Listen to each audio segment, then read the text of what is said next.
Bonjour, bienvenue sur le plateau de KTO pour ce nouveau numéro de Face aux chrétiens en partenariat avec le journal La Croix, Radio Notre-Dame et RCF. Notre invité cette semaine est Jean-Frédéric Poisson, député des Yvelines, proche de Christine Boutin, vice-président du Parti chrétien-démocrate. Pour vous interroger, Monsieur Poisson, cette semaine, Laurent de Boissieu pour le journal La Croix, bonjour. Louis Dauphren pour Radio Notre-Dame et Véronique de la Maisonneuve pour RCF. Bonjour.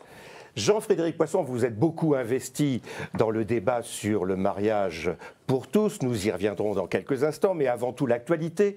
La France est entrée officiellement hier en récession. Le pouvoir d'achat des Français a baissé de 0,9% l'an dernier. Le président de la République, qui tient aujourd'hui une conférence de presse, reconnaît que la croissance sera nulle pour l'année 2013.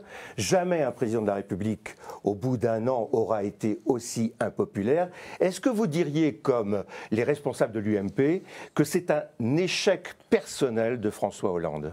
C'est toute la question de savoir qui est responsable de la situation. Qu'il y ait des raisons structurelles et qui dépassent, c'est d'ailleurs un problème. La compétence et le champ d'intervention des responsables politiques nationaux dans cette crise, c'est une évidence. Nous ne sommes pas les seuls. Nous savons que les troubles sont à dimension mondiale et puis également à dimension européenne. Donc on ne peut pas incriminer en totalité les responsables socialistes, le chef de l'État et son gouvernement. Cela étant dit, depuis un an, de manière énergique, de manière dense et fréquente, le gouvernement a pris des décisions économiques qui affectent la confiance que les Français ont dans leur propre appareil de production, qui rendent les ménages craintifs vis-à-vis des mois qui arrivent et donc qui les conduit à épargner plus qu'à consommer, qui ne rassure pas les entreprises sur leur champ d'activité. Et donc, sous ce rapport, il est évident que la part de responsabilité du chef de l'État et de son gouvernement est quand même très importante dans la situation que nous traversons. D'après vous, c'était quoi? De l'incompétence, de l'impréparation? D'accuser quelqu'un d'incompétence, ça ne fait pas partie de mon vocabulaire. Parce que je considère que j'en suis pas juge, je regarde les résultats et je me dis que impréparation, certainement. C'est d'ailleurs ma grande surprise. Après avoir passé 10 ans dans l'opposition, à avoir le luxe, entre guillemets, de regarder un peu les choses et de déterminer des pistes d'action. Impréparation certainement, incohérence très probablement, parce que quand on voit les fractures qui traversent la majorité actuelle, tant à l'Assemblée nationale qu'au Sénat, et parfois même au sein du gouvernement, on se dit qu'il y a un problème de cohésion d'équipe, mais également de cohérence des messages. Et puis, troisièmement, je pense qu'il y a aussi un problème de ressources humaines, si je peux dire, parce qu'à ma grande surprise, on ne voit pas dans les grandes administrations des grands commis de l'État, des gens qui ont une autorité sur les services, et donc on sent une très grande difficulté à piloter les administrations centrales, et évidemment ça ne va pas aider à la performance de l'appareil politique. Question de Véronique de la Maisonneuve pour RCF. Bercy est au cœur de la tourmente en ce moment. Alors est-ce qu'il faut d'abord remanier ce ministère, et puis plus généralement, est-ce qu'il faut un remaniement du gouvernement? Faut-il changer les hommes ou la politique, d'après vous? Sans doute les deux. Je ne pense pas que la question soit d'abord le problème du gouvernement. La première question, c'est celle de la ligne politique du chef de l'État et de sa capacité à l'imprimer dans les événements et dans l'action de son gouvernement et de sa majorité. Le premier problème, c'est celui-là. Est-ce qu'il faut remanier? Probablement que oui, mais si on remanie, c'est pour changer de politique, c'est pas simplement pour changer les personnes qui sont en place ou faire un jeu de chaises musicales et mettre l'un à la place de l'autre et réciproquement. Sauf si c'est Matignon. Là, c'est une vraie... Ça, c'est un changement de gouvernement, c'est plus un remaniement. Donc on parle d'autre chose. Remaniement, ça veut bien dire qu'on garde le Premier ministre, mais qu'on change la composition du gouvernement.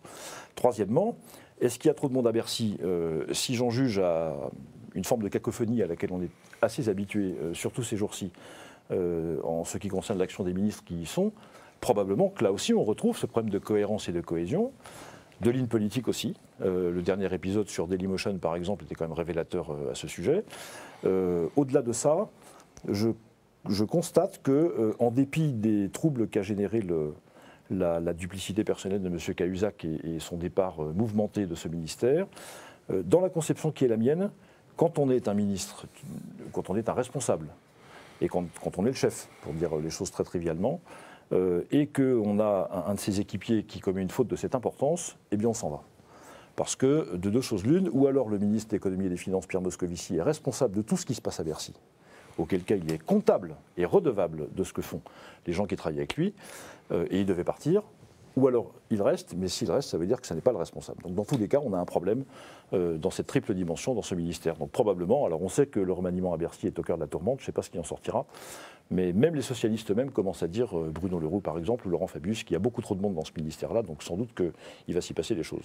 Question de Laurent de Boissieu pour la Croix. Si on prend la chaîne des responsabilités, ministre de l'économie et des finances, mais également, en tout cas, le Premier ministre, qui est responsable de tout son gouvernement sur l'affaire Cahuzac, pourquoi vous arrêtez, si je suis votre raisonnement à Moscovici, et ne pas aller jusqu'au Premier ministre? Ah ben je suis même allé plus loin, puisque je vous ai dit tout à l'heure que le problème de mon point de vue, c'était le chef de l'État. Mais on ne peut pas changer le chef de l'État. Donc après, la question que vous m'avez posée, c'était sur le remaniement. Remaniement, ça veut dire qu'on garde le Premier ministre. Est-ce qu'il faut changer Bovarieux, on avait fait sauter le ministre de la Défense, Charles Hernu. Oui, c'est exact. Et puis il y a d'autres cas dans lesquels des ministres sont partis. Bon. Moi, je ne sais pas. Le problème, c'est pas d'abord les hommes, c'est le projet politique qui est conduit. Et en ce sens, c'est le chef de l'État qui en est redevable et responsable devant la nation. Vous dites depuis tout à l'heure qu'il y a deux lignes. Il y en a au moins deux. Ou plusieurs. Est-ce qu'il y en a une sur laquelle vous pourriez vous retrouver? Non, je ne pense pas. Non, je ne pense pas. Parce que nous sommes dans une logique à deux dimensions avec la gauche qui est aujourd'hui à responsabilité. La première, sur les sujets de société, on y viendra sans doute tout à l'heure, est une logique de gauche libertaire avec laquelle, à titre personnel, je ne vois aucun compromis possible. Et la deuxième est une logique qui consiste à privilégier l'action publique en matière socio-économique et les vieilles recettes d'aide publique, de gestion, d'accroissement de la fiscalité. Et sur aucun de ces deux sujets, sans parler du reste, mais sur aucune de ces deux lignes-là principales, je ne vois comment on pourrait trouver un accord. Donc si derrière votre question, il y a le problème de l'union nationale, ça n'a pas d'objet pour moi. Louis Dauphren, pour Radio Notre-Dame. Quelle a été la décision, selon vous, la plus fâcheuse qui ait été prise depuis un an? Alors, pour reprendre ma branche, ou ma fourchette à deux branches, celle sur le mariage pour tous est désastreuse, à la fois sur le plan de la cohésion sociale, sur le plan éthique, sur le plan juridique. Enfin, il y a énormément, évidemment, d'inconvénients, mais je crois qu'on y reviendra. Sur le plan économique, sans doute la succession de décisions qui accroissent la pression fiscale sur les ménages et sur les entreprises, à l'évidence, dont nous n'avons d'ailleurs pas encore vu la fin. Et c'est d'autant plus fâcheux que on voit bien que dans cette période, vous le disiez tout à l'heure, M. Blier, en introduisant cette émission, où effectivement nous entrons en récession, cette récession est aussi le fruit d'un tarissement progressif des capacités de consommer et d'investir pour les ménages comme pour les entreprises, et maintenant pour les collectivités locales. Donc on a petit à petit tari les sources, faute d'avoir une vraie volonté de diminuer le train de vie de l'État et de réduire la voilure. Sauf que le précédent gouvernement de François Fillon avait déjà initié cette augmentation des impôts. Il y avait une hausse de la TVA qui était programmée parce qu'il fallait revenir dans les clous de Maastricht. Ah oui, mais le problème, entre la hausse de la TVA et la hausse de tous les impôts sauf la TVA, il y a une toute petite différence. C'est que la hausse de la TVA qui avait été engagée par le gouvernement de François Fillon, elle n'avait qu'un seul objet, c'était de protéger mieux les emplois qui sont sur notre territoire national. C'était un effet protecteur par rapport à la mondialisation. J'observe d'ailleurs que probablement le gouvernement va y revenir, parce qu'en dépit de tous les engagements qui ont été pris la main sur le cœur, on aura probablement aussi une hausse de la TVA dans quelques instants, enfin dans quelques semaines certainement. Louis Dauphren. Alors justement, quelle est vraiment la marge de manœuvre de la personne qui est censée être en responsabilité, si précisément après avoir aboli la TVA sociale, on y revient d'une manière ou d'une autre? Est-ce que le gouvernement n'est pas, ou le chef de l'État n'est pas dépassé par des logiques... François Hollande dit la crise est européenne et la réponse est européenne. Ça veut bien dire qu'il n'a pas beaucoup de marge de manœuvre. Non, la crise est européenne probablement. La réponse n'est pas qu'européenne.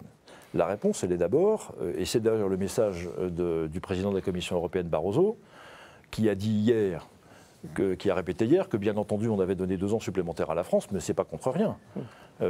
C'est pas un bon point cette affaire. Ça veut dire, on vous donne 2 ans, mais la contrepartie, c'est des réformes de structure importantes sur les retraites, on y reviendra. Là, il y a une marge de manœuvre réelle, en tout cas en capacité de réformer le système. Et puis plus généralement, la porte d'entrée, c'est la réduction des dépenses publiques et du train de vie de l'État. Il n'y a pas d'autre voie.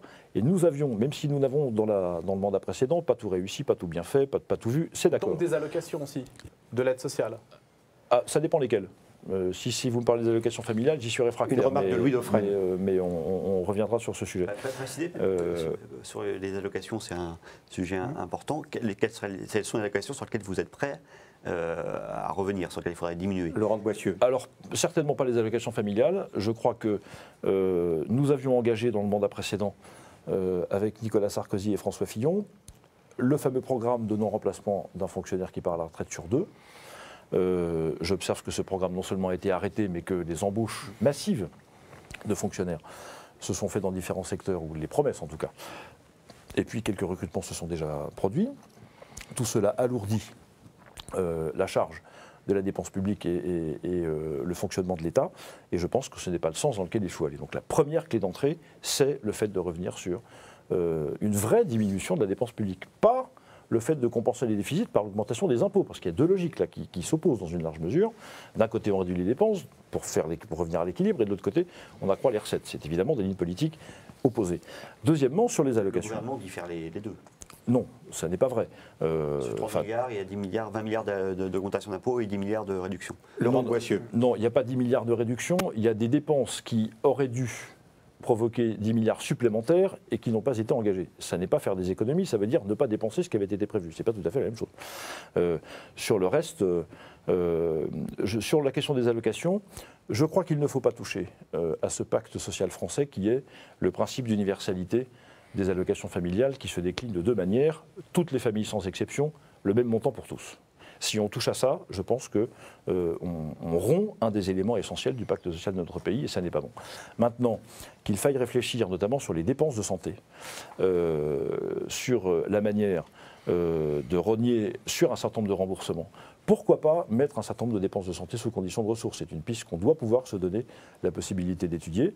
Je crois qu'il y a là, en plus de ce qui concerne l'organisation de l'État et de la puissance publique, quelque chose qu'on doit pouvoir arriver à faire. Concrètement, ça veut dire moduler les remboursements Oui, de dépenses de santé en fonction des revenus des personnes. Je pense qu'il ne faut pas exclure cette piste-là. Quand François Hollande dit nous avons passé le plus difficile, c'est quoi? C'est de la méthode Coué, d'après vous? C'est du wishful thinking, comme on dit en français. C'est pourvu que ça soit ça. Enfin, c'est ce qu'on entend dans le nom. C'est un vœu pieux. Oui, voilà.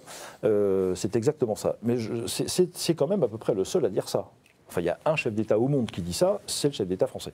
C'est très surprenant parce que le croisement d'un certain nombre de données macroéconomiques, ne serait-ce que simplement l'information qui est tombée de l'INSEE hier de récession, avec moins 0,2 de croissance sur le premier trimestre 2013. À 11h15, à la sortie du Conseil des ministres, Pierre Moscovici nous explique que les prévisions de croissance à 1% pour la France par Bercy sont maintenues. À 15h, le chef de l'État nous explique que non, il n'y aura pas de croissance cette année, donc ça fait plus 1%, ça fait 0. C'est 0. Et le soir, il nous dit la crise est derrière nous. Alors la succession de ces 4 événements, pardonnez-moi de vous dire qu'en termes de lisibilité, ça ne donne pas confiance dans le propos du chef de l'État sur lequel la crise est derrière nous. Ça a une signification bien précise, puisqu'on sait que c'est 170 000 emplois de moins. Absolument. Donc ça veut dire qu'il n'y aura pas non plus d'inversion de la courbe du chômage à la fin de l'année, contrairement à ce que disait hier devant la Commission le chef de l'État. Véronique de la Maisonneuve pour RCF. Justement, j'allais vous interroger là-dessus. Il est très optimiste, le chef de l'État, avec cette inversion de la courbe. Où est-ce qu'il y a eu une faille cette année de gouvernement Hollande-Hérault et peut-être les années avant? Pourquoi est-ce que cette courbe n'arrive pas à s'inverser? Parce qu'il y a deux raisons. Il y a une première raison qui est celle qui touche au poids réglementaire qui pèse sur les entreprises. Je ne parle pas que du Code du travail. Je fais partie de ceux qui pensent que le Code du travail est moins affreux que ce qu'on veut bien dire et que, contrairement à ce qu'on croit souvent, il y a une dynamique contractuelle dans le Code du travail qui permet en fait de négocier énormément de choses et qui va dans le sens de ce que je crois être l'intérêt des entreprises. Il est très volumineux, très compliqué, tout ça est juste, mais il y a beaucoup de ressources dans ce code pour peu qu'on le pratique de manière efficace, et on peut le faire. Néanmoins, quand je vois toutes les réglementations qui pèsent sur les entreprises, et nous avons notre part de responsabilité dans cette affaire, j'ai le Grenelle 1 et le Grenelle 2 en particulier en tête, qui sont des horreurs absolues. Et je vous parle également comme responsable de collectivité territoriale, j'y suis moi-même soumis à peu près intégralement. Donc toutes ces réglementations, un poids de suradministration sur l'activité économique en particulier, mais pas seulement, qui accroît le poids de ces réglementations, c'est un premier sujet.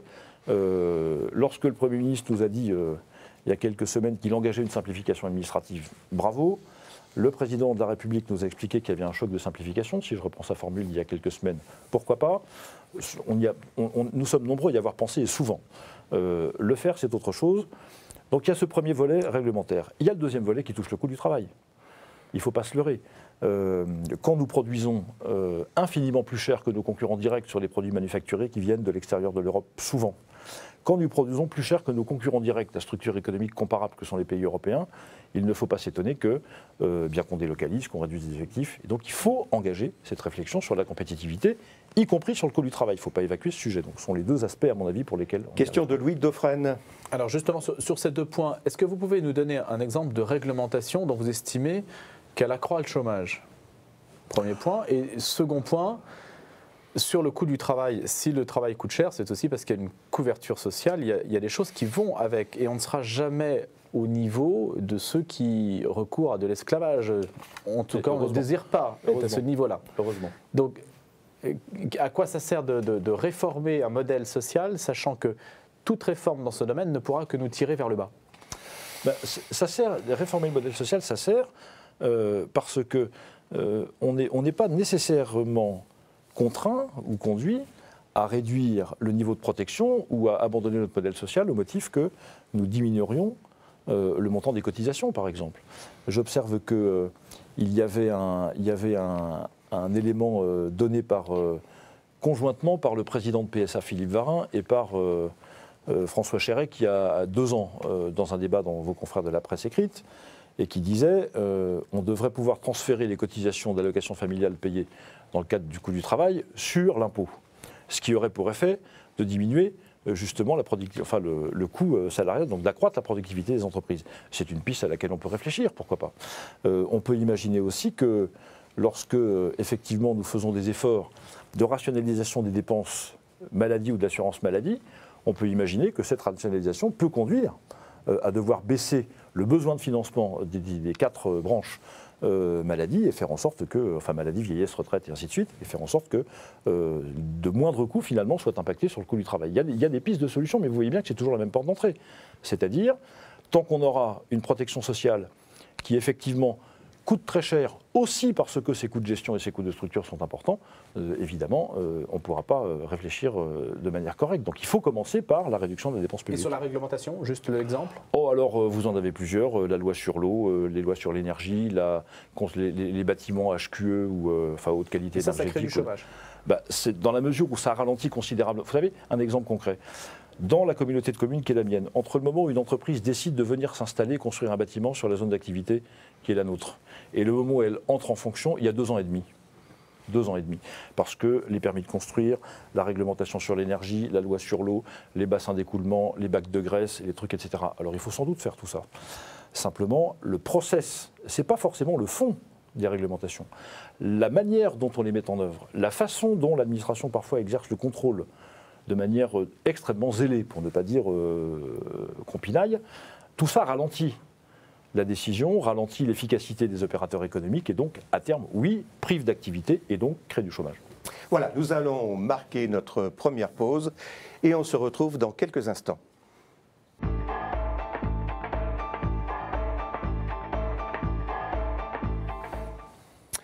Retour sur le plateau de KTO pour ce nouveau numéro de Face aux chrétiens. Notre invité cette semaine est Jean-Frédéric Poisson, vice-président du Parti chrétien-démocrate, député des Yvelines. Pour vous interroger cette semaine, Laurent Boissieu pour le journal La Croix, Louis Dauphren pour Radio Notre-Dame et Véronique de la Maisonneuve pour RCF. Je rappelle que cette émission est enregistrée, même si vous l'écoutez plutôt le soir, et on attend peut-être aujourd'hui, en tout cas incessamment dans les jours qui viennent, la fameuse décision du Conseil constitutionnel sur le mariage pour tous. Est-ce que vous, Jean-Frédéric Poisson, vous avez des indices sur la date de cette décision? Non, absolument aucun. Tout peut se produire entre aujourd'hui et le 23, puisque la date butoir pour le Conseil constitutionnel, c'est le 23 mai. Et voilà, d'après les informations dont tout le monde dispose, c'est aujourd'hui, peut-être demain, peut-être mardi. On n'en sait rien. Bon, alors on va faire comme si, et en attendant la décision du Conseil constitutionnel, on va parler des moyens du recours que vous avez déposé devant le Conseil constitutionnel. Sur quoi pourrait porter une éventuelle décision du Conseil constitutionnel? Il y a 3 principaux éléments. Le premier élément concerne la question du mariage et de la définition même du mariage, qui de notre point de vue relève de ce qu'on appelle les principes fondamentaux des lois de la République, qui font partie qui sont conjoints, si je peux dire les choses comme ça, au bloc de constitutionnalité, sur lequel le Conseil constitutionnel a déjà statué dans plusieurs décisions qu'effectivement, les principes fondamentaux des lois de la République pouvaient justifier des censures à cause de leur importance et de leur poids dans la tradition du droit français. Mais ça n'est pas dedans. Ça n'est pas Louis Dauphren, ça n'est pas dans le bloc, mais je redis que dans la jurisprudence du Conseil constitutionnel, il y a des précédents. Et d'ailleurs, cette notion a été largement nourrie par le Conseil constitutionnel lui-même, donc ça fait partie des moyens qu'il peut utiliser pour censurer. Deuxièmement, sur le principe d'égalité, cette fois-ci, alors là c'est plus sérieux, puisqu'on est au cœur de la Constitution française, sur la possibilité pour les enfants, ou l'impossibilité au contraire pour les enfants adoptés plénièrement par des couples homosexuels d'accéder à leurs origines, qui leur seraient définitivement barrés par cela.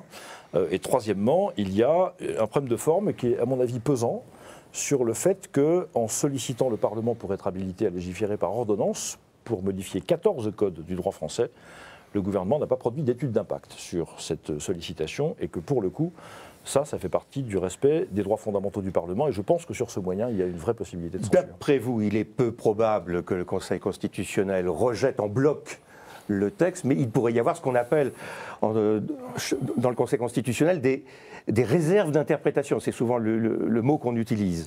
C'est-à-dire que le Conseil constitutionnel dit oui, on est d'accord, mais à condition que... Alors à condition qu'on réécrive, à condition qu'on précise, à condition que, comme vous dites, à condition que. Très franchement, si j'avais quelques lumières que ce soit sur la position de principe du Conseil, j'en serais heureux. Ça n'est pas le cas devant vous ce matin, ou ce soir pour les auditeurs. Ça sera d'ailleurs pas plus vrai ce soir sans doute.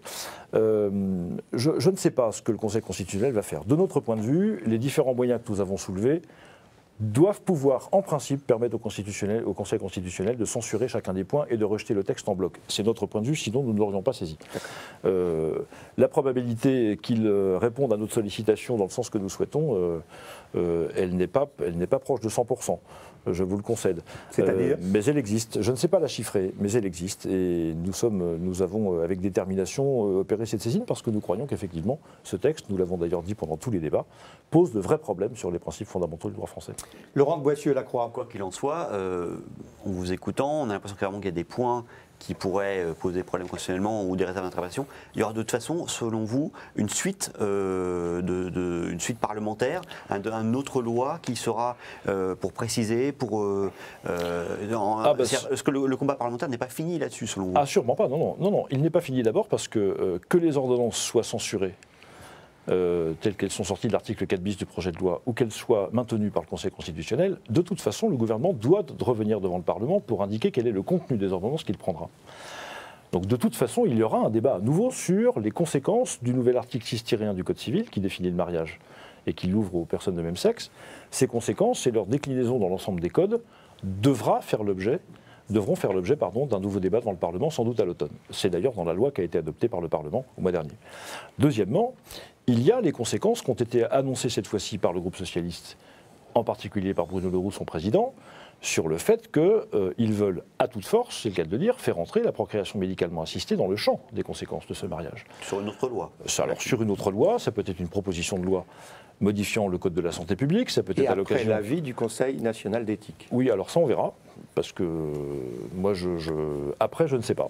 Moi c'est ce que j'ai entendu. Oui, le président de la République a dit ça. Mais le président de la République, ne croyez pas? Le président de la République dit beaucoup de choses, parfois l'inverse la veille de ce qu'il a dit, l'inverse le lendemain de ce qu'il a dit la veille, donc on verra.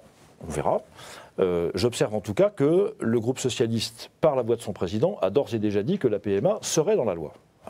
Lui, il n'a pas parlé du Conseil national d'éthique, du comité consultatif d'éthique. Bon.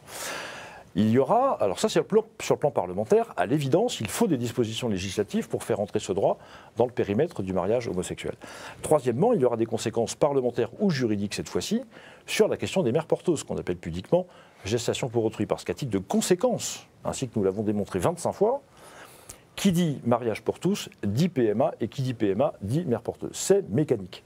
Simplement, ça pourrait être imposé par les instances judiciaires, en particulier européennes, plutôt que par la loi, puisque là, je veux bien reconnaître de bonne foi que la majorité du groupe socialiste est hostile à l'instauration de la PMA, ils l'ont dit, et c'est pas mon style de faire des procès d'intention, j'entends ce qu'ils disent. J'observe quand même que... La GPA, vous voulez dire. La GPA, c'est ça. J'observe quand même que des membres du gouvernement ont pris position pour, un certain nombre de députés socialistes ont pris position pour, donc cette position n'est pas unanime au sein de la majorité, premier point. Et deuxièmement, que ça soit majoritaire ou pas, dans la majorité, le groupe socialiste de l'Assemblée du Sénat, ce sera la conséquence mécanique des dispositions qui ont été prises. Certitude, ce lien mécanique du mariage homosexuel et adoption à la PMA puis la GPA, pour vous, c'est automatique? Mais bien sûr, puisque, je vais refaire le raisonnement rapidement, la porte d'entrée dans le mariage pour tous, c'est le principe d'égalité. On instaure la possibilité pour des couples de même sexe de bénéficier de tous les avantages que procure le mariage, ou tous les bénéfices ou tous les droits que procure le mariage. Dans les droits que procure le mariage, il y a toutes les solutions et toutes les situations liées à la filiation. Dans les solutions qui permettent d'accéder à la filiation, il y a la procréation médicalement assistée. Il y a l'assistance médicale à la procréation pour les couples qui ont un problème de biologique. Oui, c'est la raison pour laquelle il faudra changer la loi. Le code de la santé publique, et vous mettez pour les couples homosexuels, ils n'auront pas accès. Parce que ce n'est pas pour des raisons médicales que les couples homosexuels ne peuvent pas avoir d'enfants. C'est une remarque de Laurent. Le lien juridique me paraît. Le lien juridique est très fort. Le principe d'égalité est d'une portée plus importante qu'un article du Code de la santé publique. Mais la GPA, votre principe d'égalité. Les couples hétérosexuels n'ont pas accès actuellement à la PMA, ils ont accès à l'AMP, ce qui n'est pas la même chose. Oui, bon, si vous voulez, on peut débattre de ça, mais la question est de savoir si deux femmes qui sont mariés dans le régime du mariage pour tous désormais, peuvent avoir accès ou pas à la procréation médicalement assistée. Dans l'état actuel du droit, vous avez raison, elles ne le peuvent pas. Bien. Mais, je le dis, le principe d'égalité qui est allégué comme la porte d'entrée, la référence du mariage pour tous, est d'une portée juridique infiniment plus forte qu'un article du Code de la loi. Et vous n'expliquerez pas comment le mariage peut donner, dans certains cas, droit à la filiation, alors que dans d'autres cas, il ne le donne pas. Ça, vous ne l'expliquerez pas. Et d'ailleurs, par souci de cohérence, le groupe socialiste l'a bien dit. Et une fois que vous avez instauré la PMA pour les couples de femmes... Comment vous faites pour la GPA? Eh ben, c'est très simplement, les couples d'hommes iront se plaindre qu'ils ne peuvent pas avoir accès à la filiation autrement que par l'adoption, ce qui peut parfaitement ne pas être leur choix. Sauf que ça n'existe pas, là. Pour le coup, ça n'existe pas en droit français, la GPA. C'est même interdit. Oui, c'est tout à fait interdit, sauf dans les circulaires du ministre de la Justice, qui reconnaît que les enfants qui sont nés de GPA à l'étranger peuvent bénéficier de la nationalité française. Donc la GPA existe en droit français. Véronique de la Maisonneuve, RCF. Si on quitte quelques instants le fond, pour essayer de voir la forme, est-ce que vous ne pensez pas que ce débat a pris des proportions absolument incroyables dans la société française, qu'il y a eu des débordements d'un côté comme de l'autre, de paroles, de gestes, et que est-ce qu'il fallait prendre autant de temps, par exemple pour les opposants, pour défendre ce texte, alors qu'il y a peut-être d'autres priorités ? Pour répondre tout de suite à votre deuxième question avant de venir au deuxième aspect, ce n'est pas l'opposition qui fixe l'ordre du jour du Parlement. C'est le gouvernement et la conférence des présidents de l'Assemblée nationale ou du Sénat dans lesquels la majorité est majoritaire. Deuxièmement, moi je ne regrette absolument pas ce que nous avons fait au moment de la première lecture, en tout cas à l'Assemblée nationale, parce que c'est précisément le temps que nous y avons passé qui a permis de révéler aussi à l'opinion publique des choses qui étaient camouflées jusque dans le titre du projet de loi, puisque dans le titre du projet de loi, on ne parlait pas de filiation, on ne parlait pas d'adoption. Or, on sait bien, et toutes les enquêtes d'opinion sont convergentes sur ce point depuis un an, que ce qui titille l'opinion publique, c'est pas tant la question du mariage que la question de la filiation. Et c'est ce qui motive l'opposition d'opinion publique à ce projet majoritairement. Même si maintenant, en fait, on se rend compte que sur le principe même du texte, il y a aussi des problèmes.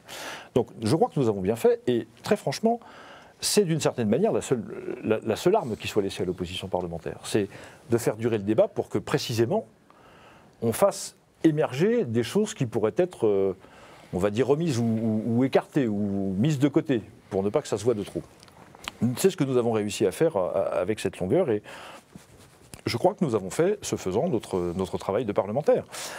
L'importance qu'a pris ce projet de loi et sa répercussion dans la société qui est inouïe, enfin, qui est complètement inattendue. Il y a un an, il y a même quelques mois, l'été dernier, quand j'étais en vacances à discuter avec quelques amis qui me disaient mais on va arriver à mettre 1 million de personnes dans la rue comme contre l'école libre, comme en 84 contre l'école libre, enfin pour l'école libre. J'étais le premier à leur dire écoutez, on va essayer, mais franchement, j'y crois pas beaucoup. Et ça s'est produit. Ça s'est produit parce que ce qui a été sous-estimé par la gauche dans cette affaire, c'est que, on va dire la moitié de l'opinion publique, à mon avis plus que ça, est très percuté par le fait qu'on touche à quelque chose qui est un des fondements de la société française, c'est-à-dire le fait que la cellule fondamentale de la société, comme on l'a dit ailleurs, doit être composée dans son origine d'un homme et d'une femme et qu'on ne peut pas toucher à ça. Mais vous n'avez pas répondu à ma question sur la violence des propos, sur ce qui a pu se passer dans les manifestations, sur l'impression aussi qu'ont certaines personnes en France d'avoir fait éclater la société, mettre la société, les personnes les uns contre les autres. Oui, ça c'est sans doute la plus grande responsabilité du chef de l'État. Que du chef de l'État, pas de ceux qui s'y opposaient. Non. Non, je maintiens. Moi, j'ai du mal à repérer, sauf de manière résiduelle. Résiduelle. Franchement, pour avoir participé à beaucoup de manifestations, être allé rendre visite aux veilleurs, aux mamans qui étaient place du Champ de Mars, je n'ai pas, je crois, manqué une minute des 130 heures de débat parlementaire à l'Assemblée nationale. J'ai assisté à beaucoup des échanges au Sénat, beaucoup de radio et de télévision et de débats dans la presse, etc. Il y a eu quelques propos excessifs, il y a des excités qui profitent des manifestations pour les casser du flic, pardon de cette expression triviale que je mets immédiatement entre guillemets. Ils ont d'ailleurs reçu la monnaie de leur pièce, ce qui prouve qu'il y a une justice en ce bas monde. Mais à part ça, le ton général du débat est celui d'une opposition démocratique entre deux visions de la société. Et des visions entre lesquelles il ne peut pas y avoir de compromis. C'est soit l'un, soit l'autre, parce que c'est une question de principe. Et donc que ça se cristallise, et que par ailleurs... pardon de prendre quelques secondes pour développer ce que je vais dire maintenant. Par ailleurs, l'attitude de mépris et de déni constante du gouvernement, constante, jusqu'à nous accuser, nous, de mentir quand on disait « mais vous allez supprimer des codes 148 occurrences des mots père et mère ». C'était la vérité matérielle de la première version du texte. On nous a dit qu'on mentait. On nous a dit qu'on mentait quand on nous expliquait qu'il était impossible d'organiser un référendum sur le sujet. Ça n'est pas vrai. L'interprétation des textes, c'est de dire c'est le président de la République qui décide en dernier ressort du contenu et de la signification du fameux article 11 sur le mot social. On nous a expliqué que nous étions d'affreux homophobes, des fascistes, des factieux, des séditieux, enfin vous prenez toute la liste et la litanie des adjectifs. J'ai pas vu ça quand je suis moi-même descendu dans la rue. Encore une fois, à part ceux qui ont... Donc vous dites qu'il y a eu une sorte de déni de démocratie dans cette affaire. Il y a eu, en tout cas, du déni de démocratie. Enfin, je ne peux pas dire ça parce que les institutions, formellement, ont été respectées à la fin du compte. Donc déni de démocratie au sens où il y a cette forme de déni quand on méprise son adversaire. Y compris sur la pétition au Conseil économique et social et environnemental. Ça, c'est un modèle du genre parce que, très franchement, là aussi, on aurait quand même pu... le président du CESE aurait été avisé qui est venu sur ce plateau, hein. de pas demander à Matignon son avis sur le sujet, ça c'est quand même une première. Mais non, je crois que cette accumulation de faits ne peut pas faire autre chose que de produire de l'exaspération et de la renforcer. Alors après que cette exaspération, par un jeu d'action-réaction se manifeste par des propos parfois exagérés ou un peu d'énergie dans les attitudes, ça ne s'excuse pas, mais ça s'explique. Et donc, je crois que le premier responsable, oui, parce qu'il faut quand même, à un moment ou à un autre, qu'on soit d'accord sur un point, c'est que le chef de l'État est responsable de la politique qui est conduite dans ce pays. Ou alors, il n'est pas chef de l'État. Mais si effectivement, il s'engage il y a un an, et vous vous rappelez de la litanie de cette fameuse anaphore interminable, moi président, etc., il y avait dedans, je serai le chef d'une république apaisée. Voilà, on ne peut pas dire que ça fonctionne quand même... aussi bien que ça. Alors, une question de Laurent de Boissieu pour la Croix. Vous avez souligné qu'en effet, les Français sont majoritairement sans discussion pour le mariage, qu'on ne leur parle que du mariage. Sans discussion, c'est pas si c'est moins net que ça. Sur la question de l'adoption, c'est beaucoup plus partagé, voire sur un sondage, c'est un peu en dessus ou un peu en dessous de 50%. Quelle est votre position sur la question de l'union civile? C'est une question qui divise les opposants au mariage pour tous. Certains disent oui à l'égalité des droits et non civile, mais sans le mot mariage et sans l'adoption, sans l'affiliation. D'autres disent non, l'union civile, même pour les homosexuels, on est contre. Quelle est votre position personnelle, sachant que votre parti est plutôt contre l'union civile? Oui, c'est mon cas aussi. J'ai expliqué en commission et au moment des débats les raisons pour lesquelles j'y étais opposé. Je n'ai pas signé l'amendement qui a été déposé par mes collègues, j'ai voté contre à chaque fois que je l'ai pu, pour plusieurs raisons. La première, elle est anthropologique. Je suis absolument persuadé que toute forme d'institutionnalisation d'une union entre deux personnes de même sexe va mécaniquement à l'instauration de la procréation médicalement assistée pour ces couples, et des mères porteuses qu'on appelle pudiquement gestation pour autrui. Tout ce qui est au-delà du Pacs, qui est un contrat, oui, vers... Oui, à partir du moment où vous instaurez quelque chose qui est un mariage, on peut le dire comme vous voulez, mais vous mettez tous les droits du Pacs plus la pension de reversion parce qu'il n'y a pas de raison de priver les gens du droit, de l'éventail des droits que vous leur donnez en leur permettant de s'unir de manière formelle. Bon. Il y a un engagement dans la durée dans l'union civile, ce qui n'existe pas dans le Pacs. C'est une différence.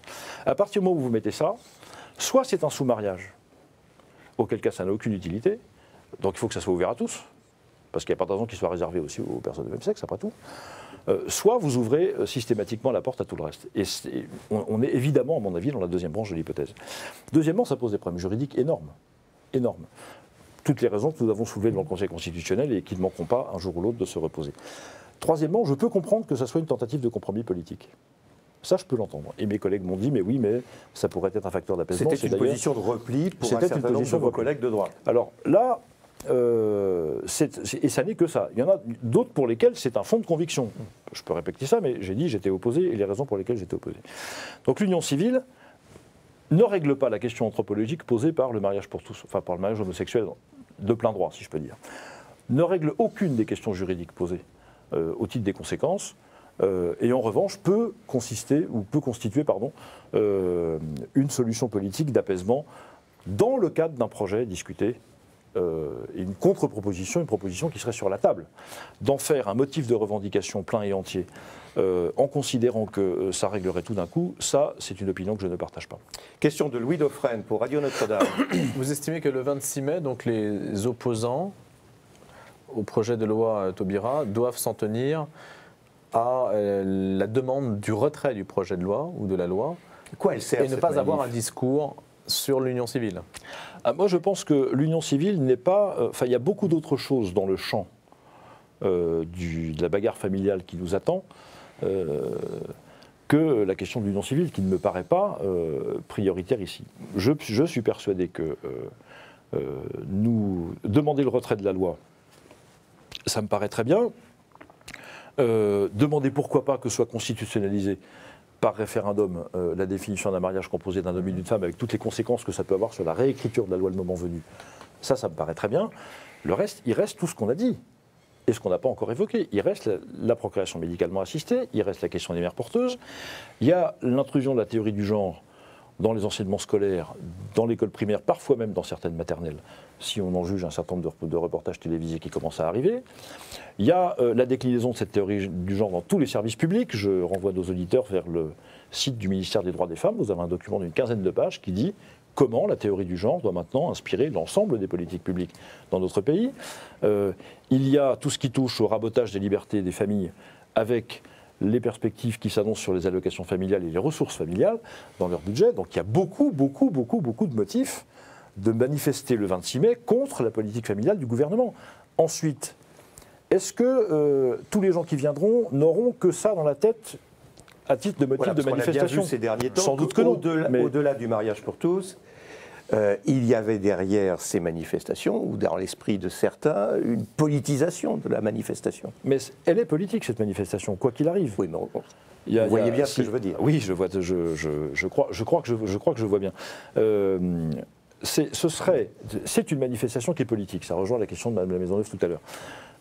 C'est un sujet éminemment politique. On touche au fondement de la cité, aux relations entre les personnes. Quoi de plus politique que ça? Ça n'était pas politisé au sens où il n'y avait pas de logique d'appareil dedans.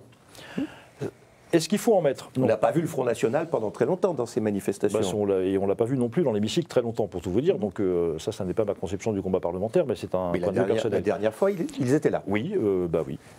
Donc il y a une récupération politique. Je ne sais pas si on peut aller jusqu'à là, mais ce serait très imprudent, complètement inefficace et hors de propos de vouloir essayer d'enrégimenter, je mets des guillemets, dans un parti politique quel qu'il soit, les manifestants qui sont dans la rue depuis 6 mois et qui viendront le 26 mai. Parce que, ils sont majoritairement... C'était même la force de ce mouvement. Il y a beaucoup de gens qui sont déjà des militants politiques dans ces manifestations. Il y a des élus locaux, on a nos sympathisants, nos amis qui y sont, mais la majorité d'entre eux ne le sont pas. Ce que marque cette manifestation, c'est malgré tout une forme de défiance aussi vis-à-vis des institutions politiques et vis-à-vis du personnel politique. Ce que ne comprend pas la gauche, c'est qu'on peut avoir envie de changer de société, être de droite sans être fasciste. Ça, la gauche a du mal à faire ce raisonnement-là, qui est pourtant assez simple. Ce que ne comprend pas la droite, c'est que il y a une forme de reproche qui nous est fait d'avoir, sur ces sujets-là et sur d'autres sujets de société, manqué de fermeté ou pas tenu nos engagements quand on les avait pris sur des sujets que nous considérions, nous, comme primordiaux. Je pense aux 35 heures, par exemple, qui est plus tout à fait un sujet de société, mais quand même un petit peu. Et ça produit, dans cet électorat qui est quand même plutôt le nôtre, on ne va pas se le cacher, des manifestants, une forme de défiance à l'égard des appareils politiques, pour ne pas dire à l'égard des responsables politiques en place, qui fait que toute tentative de récupération est vouée à l'échec, et même aurait, je crois, un effet de repoussoir absolument terrible. Donc je suis extrêmement circonspect sur des tentatives de ce genre. Je ne les vois pas poindre leur nez jusqu'ici, pour tout vous dire, mais on en parle. Alors, juste, excusez-moi, une dernière question, puis après on va marquer la deuxième pause. Si la droite revenait au pouvoir, est-ce que vous pensez qu'on peut revenir sur cette loi ? Oui. Mais très court, s'il vous plaît. Très court. Revenir sur ce texte, ça ne veut pas dire démarier ceux qui ont été mariés ou désaffilier les personnes qui ont été affiliées. Ça n'est pas possible. Pour différentes raisons que je n'étalais pas ici. D'abord, de principe de respect des droits des personnes, il faut quand même pas, même si ça ne nous plaît pas, il y a quand même des bons. Et deuxièmement, de technique juridique. En revanche, dire qu'à partir d'un moment donné, promulgation d'une nouvelle loi qui réécrirait, qui abrogerait, il y a plusieurs formules, il n'y a plus de possibilité de mariage de personnes de même sexe, ça c'est tout à fait possible. Ça pose des problèmes constitutionnels mais qui ne sont pas insurmontables, donc c'est une question de volonté politique. Je fais partie de ceux qui ont cette volonté. Merci, nous marquons notre deuxième pause et nous nous retrouvons dans quelques instants.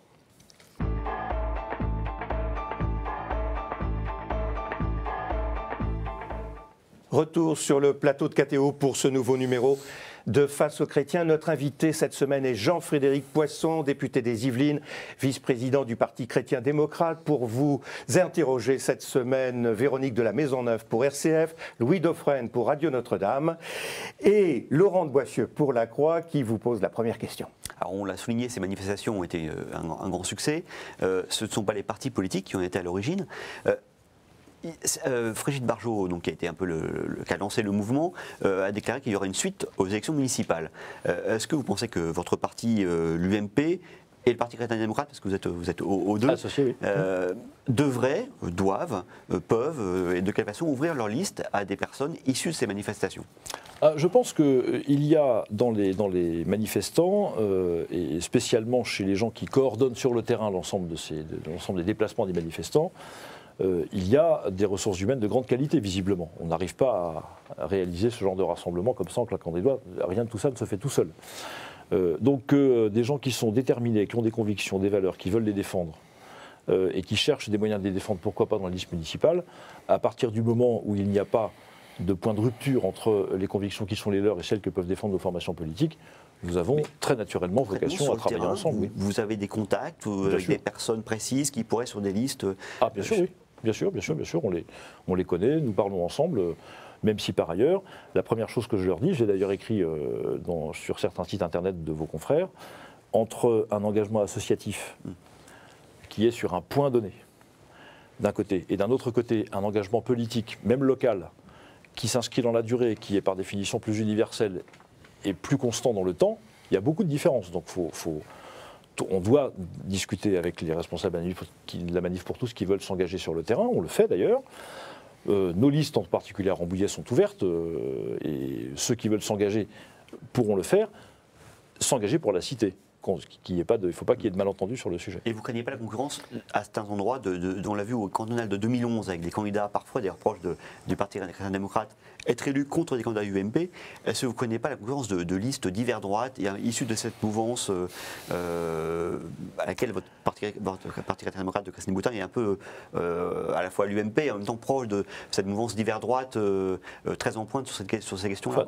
De Laurent de Boissieu. Le Parti chrétien-démocrate est associé à l'UMP. Je suis moi-même aussi secrétaire national de l'UMP en charge de l'emploi, donc tout ça est tout à fait précis et clair. Nos engagements avec notre grande famille alliée, là aussi, sont très clairs. Il faut pas je ne sais pas s'il faut le craindre. Moi, je ne connais pas la capacité d'organisation de la Manif pour tous localement et sa capacité de constituer des listes, d'aller dans un scrutin municipal et d'élargir son message. Parce que quand on s'occupe d'une ville, ça fait maintenant quelques années que j'y suis, il faut avoir un message qui concerne la vie quotidienne dans son ensemble pour les habitants. Je ne connais pas la capacité des personnes qui sont en place à réussir ça.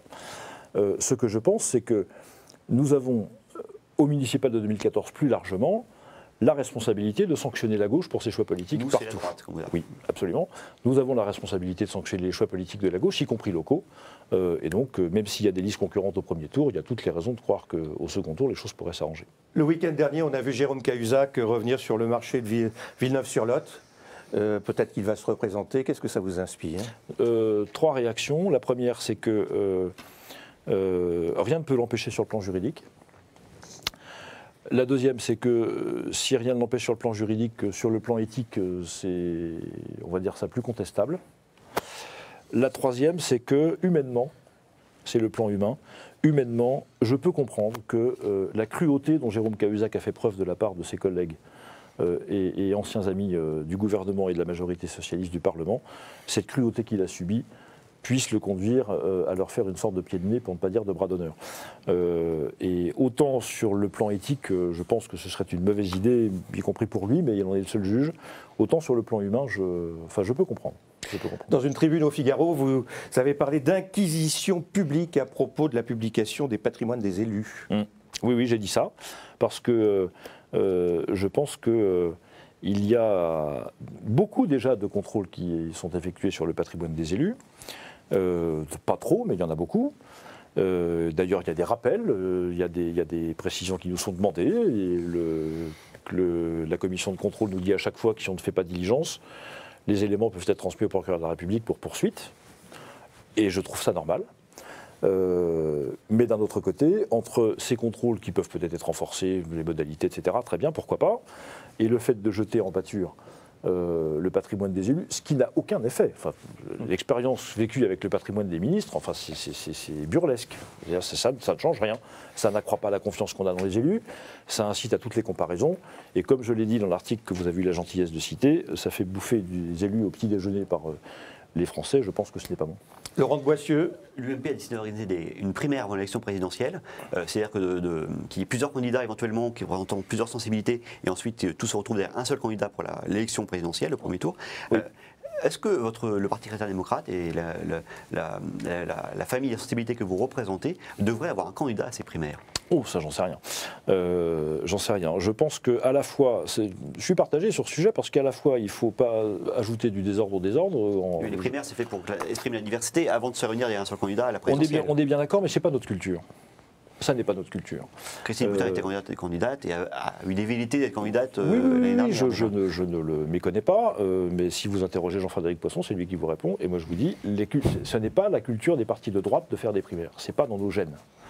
Donc on le maîtrise mal, et on a bien vu avec l'élection interne du président que tout ça ne relève pas de notre manière habituelle de faire. Cela étant dit, le point de savoir si il y aura un représentant du Parti chrétien-démocrate au sein des primaires de l'UMP, organisées par l'UMP, ou de primaires de droite, pour le coup, écoutez, il ne faut pas fermer la question, mais je n'ai pas de réponse aujourd'hui.